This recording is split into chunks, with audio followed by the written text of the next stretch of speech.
Thank you, Madam Speaker, and thank you, Chairman Camp, for your leadership on trade and really your critical role of working across the aisle and with this administration to finally bring this free trade agreement and others to the floor.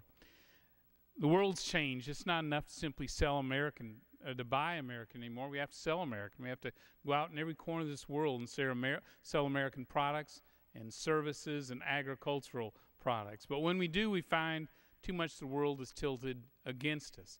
Too many countries have an America need not apply sign. But these trade agreements change that.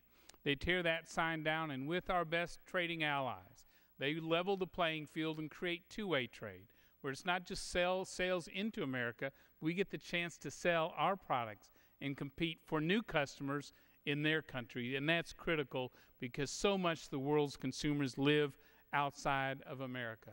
This Colombia Agreement is critical because, one, Colombia is such a critical ally of ours. As a country, they've made remarkable progress on human rights, labor rights, democracy, and rule of law. They fought terrorism to a halt. They've created a much safer country than a decade ago. And in fact, if they were a company, we would call them the turnaround of the decade. Colombia is a trusted ally. More important, they're a dynamic economy that wants to trade first with the United States, and that's what this agreement does. It opens the door for over $1 billion of new sales from America into Colombia. It increases our economy by $2.5 billion. It creates new standards that allow not just our agricultural community, not just our manufacturing community to sell two-way, but creates the standards so that our financial and telecommunications and energy management and accounting and a whole list of other services can sell on a standard equal to equal, plug in together so that we can both compete and buy and sell as equal trading partners. It's critical, too, that we not allow America to fall farther behind. It has been, as Chairman Camp said, nearly 5 years since this agreement has been signed. President Bush signed, I think, a very strong agreement. President Obama, to his credit, continued to work with both sides of the aisle, I think, to put on some preconditions that have been very important to our Democrat members and to labor rights. This agreement has strong bipartisan support, has strong economic support, and is critical for a national security ally like Colombia that we wait no longer. That Congress stand up, Republicans and Democrats together, to pass a bipartisan jobs bill that creates two-way trade, creates real jobs, and strengthens our security relationship with a remarkable ally in our hemisphere. I strongly support this agreement and urge its passage. I yield back. Thank you, Madam Speaker.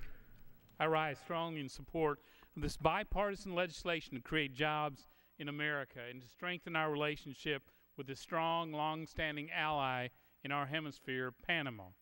Why wouldn't we sign this sales agreement? Panama is a growing market, almost a 9% growth in their economy, in a major way in our backyard. They are our economy that matches up beautifully with America. Most of its economy is services sector like the United States, and it provides brand new markets, new customers, not just for manufacturing, not just for agriculture, as important as they are, but our services sector, which is critical to so many communities across this country. It's time to act now because we're falling behind. While America's been off the trade agenda, other countries have moved forward very aggressively, and in Panama, recognizing its strategic importance and its economic growth, has signed similar sales agreements with Taiwan and Singapore, and with Europe and Canada, and many more in the line. So every day we wait, American manufacturers, American farmers, American technology companies lose out. And finally, Panama has done so much to tackle issues labor rights. Their strong commitment to labor rights, having recently passed under President Martinelli almost a dozen laws strengthening labor rights in Panama.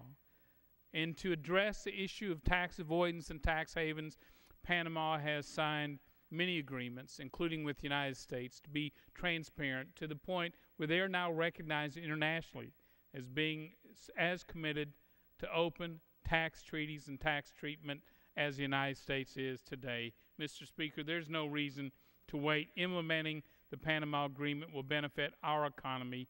It will benefit the Panamanian economy, strengthen this crucial ally, and keep America from falling further behind. I yield back. Thank you, Madam Speaker. I want to thank Chairman Camp, Ranking Member Sandy Levin for working together with this President, with the Senate, with our auto companies and auto workers to improve this agreement, to ensure we sell more American cars into Korea. This is why this agreement has such strong, among many other reasons, why this agreement has so much strong bipartisan support. As I've already said tonight, I'm excited to be here. This trade agreement include, as well as strengthening our security relationship with one of our strongest allies. This is the most commercially significant trade agreement the United States has signed since I've been in Congress. The delay in implementing this sales agreement has been felt across America. If our exporters can't compete because of high tariffs or non-tariff barriers, they can't grow their businesses and put Americans back to work. That's why expanding opportunities for U.S. exporters, finding new customers is so critical to our workers, so critical to putting our economy back on the right track and creating good-paying American jobs right here in the United States. For example, this agreement turns one-way trade into the United States into two-way trade. The average South Korean tariff on our exporters is more than 4 times what is when South Korea exports to us. This agreement addresses that imbalance. The job-creating benefits this agreement will be enjoyed broadly among manufacturers, agriculture, service, technology companies. American Farm Bureau estimates the U.S. will export increase by more than $1.8 billion to this market. Moreover, so many, 90% of American companies selling to South Korea are small and medium-sized enterprises in our neighborhoods and in our communities. And it will lead to an additional $3 billion in exports for these small businesses. It's no longer enough to buy American, we have to sell American, and this Sell American agreement is essential if we are to get our economy back on track. I strongly support it and yield back. Texas is recognized. Mr. Speaker, I join my colleagues in strongly supporting passage of this legislation, which renews the Generalized System of Preferences program and also reauthorizes a smaller Trade Adjustment Assistance program. This bill is a key part of the bipartisan trade package before us today and is crucial to letting the world know the United States is back on the trade field again. The legislation has 2 very important parts: GSP and Trade Adjustment Assistance. With regard to preferences, this program provides preferential access to certain imports from selected developing countries. As importantly, it also benefits U.S. manufacturers and creates U.S. jobs. Nearly 3/4 of all the eligible imports are raw materials, components, parts, or machinery and equipment used by American companies to manufacture goods in America. That means our manufacturers can make things here in the United States more cheaply and employ more Americans in the process. As far as I'm concerned, that is a real win-win. Moreover, I must note this program is fully offset with spending cuts. On trade adjustment assistance, I applaud Chairman Camp for his scaled-back version of TAA that he was able to negotiate with the White House and Chairman Baucus from the Senate. At the outset, the White House demanded that there be a straight extension of the 2009 law for 5 years and held the trade agreements, frankly, hostage. Chairman Camp, however, refused to accept that ultimatum.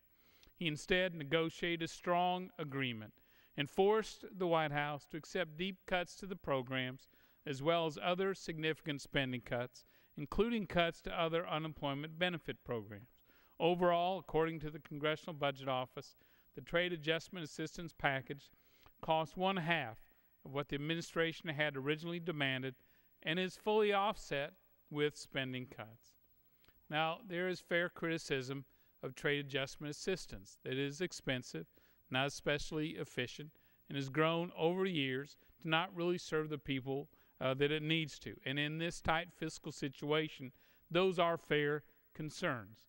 In an ideal world, the President would have needed no persuading to send up the trade agreement to Congress, and we would have considered them long ago. However, the reality is different, and we were told in order to move forward bipartisan legislation on trade, We had to work with the Senate and the White House on this issue. In this case, Chairman Camp, on behalf of Republicans in the House, in the Senate, secured significant reforms to the programs, including key spending cuts, consolidations, and other concessions. The program has been cut in some cases below the 2002 trade adjustment levels, all setting the stage for sunset of the program at the end of 2014. All in all, our constructive bipartisan work on trade has yielded a victory for the American people, both through the trade agreements and this bill. I urge my colleagues to support this measure and consider this to be part of a comprehensive package, a comprehensive bipartisan jobs package for America.